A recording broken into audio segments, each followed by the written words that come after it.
Chapter 11. The Secret Hands. Part 1. Richard became increasingly vindictive. It was his thinking that money was the most important thing in the world. If he had some good left in him, his sister made sure that he listened to her and did as she told. The thing was that even Julia was not a bad person at heart. She was just under the influence of her boyfriend. In the end, all Richard wanted was for Pete to pay for what happened with them. How Tosh chose Pete over him. However, there was a part inside, although a very tiny part, that reminded Richard of the reason Tosh had left him. However, he was not in a mood for self-recrimination. He wanted to blame Pete for all of his troubles, and he would make sure the man got what he deserved. Pete ran down the front steps of the hotel toward a car that was supposed to take him to Sebastian's office. He wanted to make it on time. His chat with Tosh had already caused him to be on the verge of pushing the limits somewhat. Anyway, he got into the car, and the driver took off immediately, cruising through the roads with brilliant expertise. He navigated the morning traffic with such ease and efficiency that Pete did not feel the car lurch even once. It was the efficiency of the driver that made Pete get to the office ahead of time, and he was glad for that. Pete really did not like when people were tardy in keeping their appointments with him, and so he tried never to keep anyone waiting for him. He respected a simple case of, you get what you give. Pete entered the office and was going at such a fast pace that he was almost halfway through the huge lobby before he realized what he was seeing. The inside of the lobby resembled an art gallery. It was made entirely out of white marble and long, polished pillars that stood at an interval of 5 feet. The ceiling was high and domed. The room was impressive, even with just the high domed ceiling. However, that was the most unremarkable thing about the lobby. Off to the side, there was a huge sculpture comprised of metal links interwoven with each other. It was almost as high as the ceiling, and the rings were so cleverly linked with each other that they were moving and circulating constantly. He knew that there had to be a weight placed inside of the structure that kept the motion of the rings going. It was still an impressive sight. The whole lobby was done in white, and copper was used as an accent color, instead of the usual expected gold glint of brass that was expected with white marble. Across from the sculpture, the opposite wall was dominated by a huge fireplace that was roaring with an actual fire, changing colors after every 15 minutes. Pete was looking around the wonders in the lobby before Sebastian came out. When he approached Pete, who had wandered toward the fireplace to inspect the color change more closely, the man chuckled at the expression on his face. It is a chemical reaction. A tiny piece of metal is dropped into the flames, and the fire changes color according to what metal is dropped in. Red fire is for strontium, white is for magnesium, pink is for lithium, blue is for cesium, the peacock color is for zinc, and the paler version is for phosphorus. Then the green is for thallium. When it gets brighter, it is because of boron, while the apple green color is for barium. The fire gets bright yellow when the metal sodium is dropped in. And orange is for scandium, I think. Pete was impressed. He, of course, knew about the flame test, but to see it on such a grand scale was amazing. The fire was huge. It reached well above his head, and the fireplace was twice as wide as it was tall, and it looked as though the whole building had been made for a giant. It was a huge skyscraper, which Pete had not expected. He was very much in awe of the whole setup, and it somehow served to intimidate him.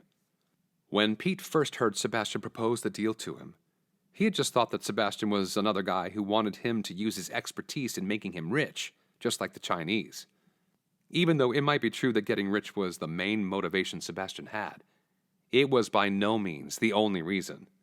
Pete was starting to realize that Sebastian already had more money than he could ever need. This got him thinking about why Sebastian wanted him to make the software that could manipulate the financial industry on an international level. There had to be a catch somewhere. Pete said to Sebastian, "It is very impressive, Mr. Farrow. I like your taste. It is uniquely you."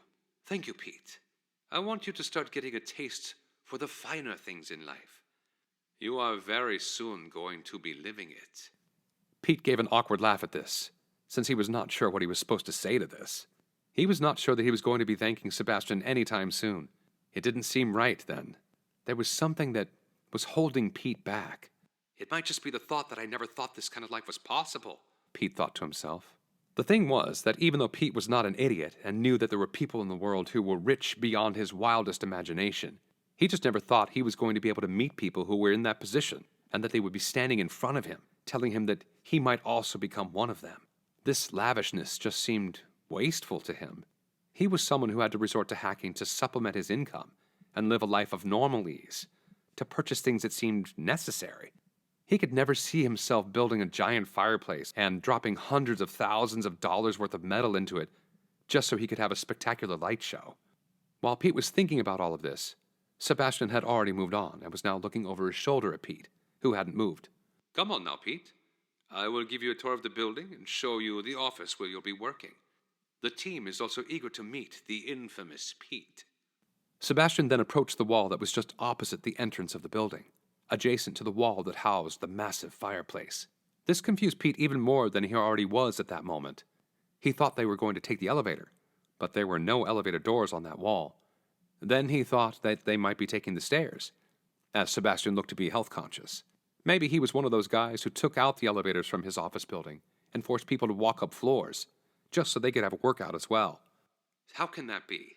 There must be over 50 floors in this building, Pete thought in his head. Maybe the elevators are installed a few floors above so they can control who gets access to them? But wait, where are the stairs then?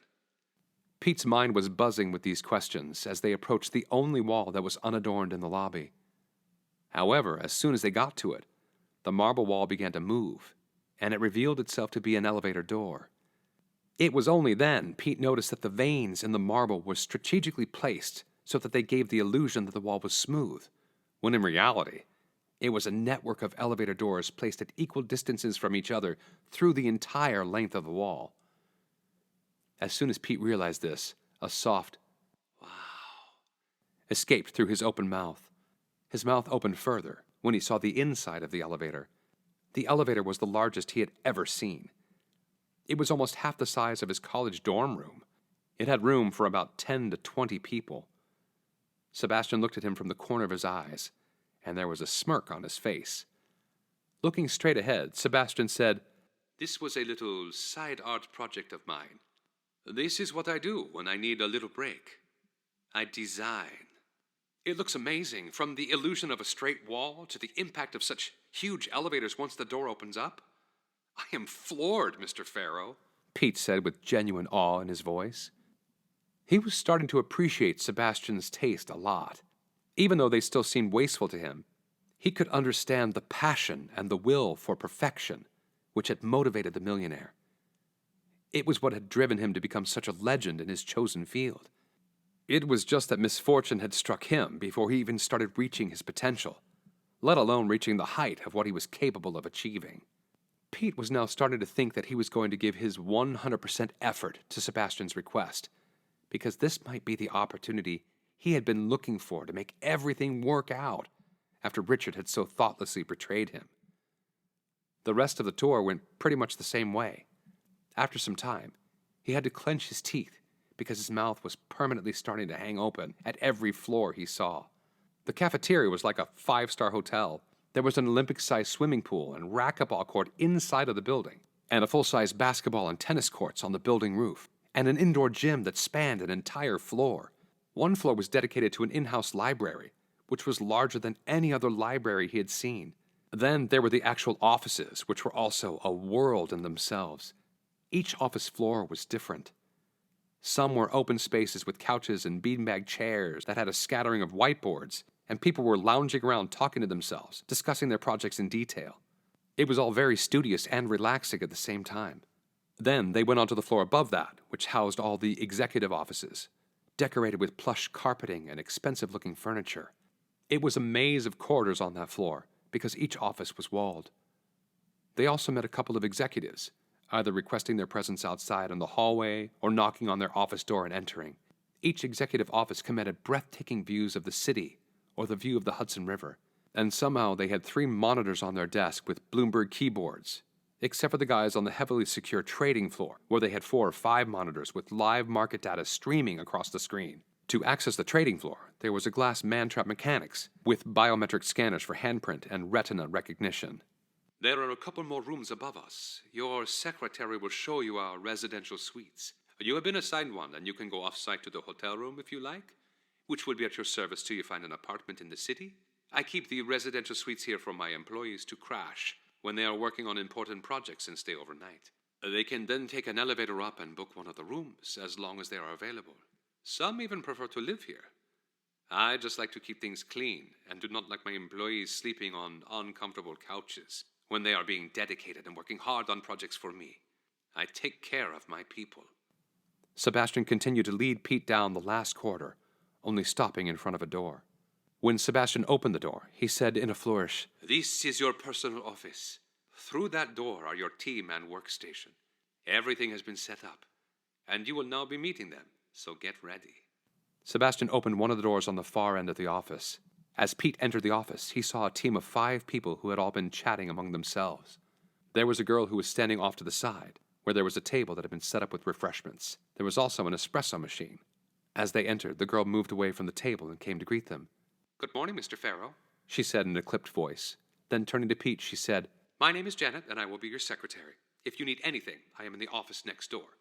Just give a ring at this extension number, and I will assist you. There is freshly brewed coffee for you and the team. I will serve refreshments." She said all this without sounding rehearsed and without missing a beat. "Thank you," Pete said to her with genuine gratitude.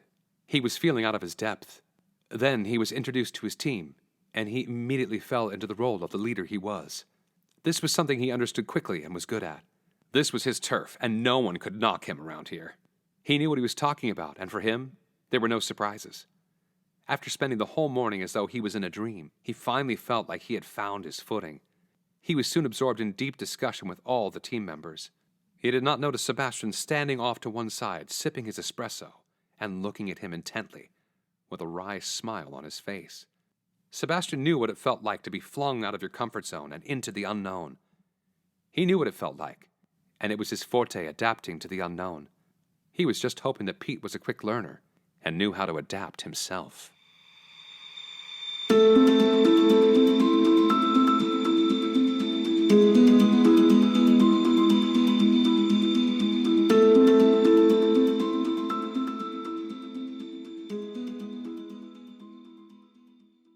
Please pick up the second book, Rise of the CEOs and We Are Back, from the Dark Cumulus series at your nearest bookstore or on Amazon.com.